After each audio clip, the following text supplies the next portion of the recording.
Kwabena Adubuahi? Who doesn't believe in the guilt of Kwabena Adubuahi? When the AG described him, quote, as a member of a criminal syndicate, unquote, and each actually goes ahead to speculate as to how many years he's going to serve in jail. How many of you don't think that Kwabena Adubuahi is guilty of the offenses he's been charged with? Ladies and gentlemen of the media, your honest answers clearly show the extent to which the Attorney General, the people's lawyer, has gone to violate the constitutional rights of the very people he is supposed to protect. The Attorney General, in engaging all these presses and pushing a guilty narrative without the ability of these people, persons like Osesibe or Ware, Wuntumi, Adubuahi, Hanan, getting the opportunity to respond in equal manner. He holds presses and calls these people all kinds of names, of course, without these same people getting the opportunity to present their case to the public as the Attorney General does.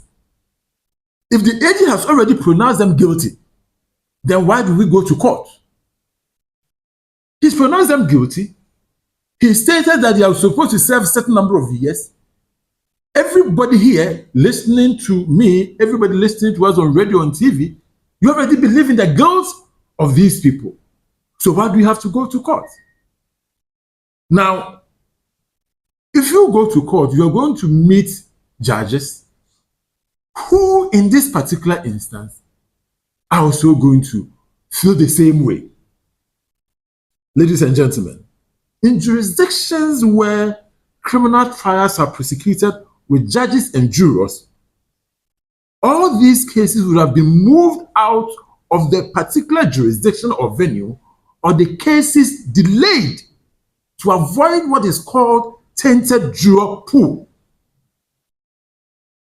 In such jurisdictions where a judge sits as a trier of law and jurors sit as trier of fact, where there is such media bliss about a case, the case will be moved to a different venue, or the case will be delayed so as to remove the kind of tainted jurors we have in the system. But in Ghana, it is not like that.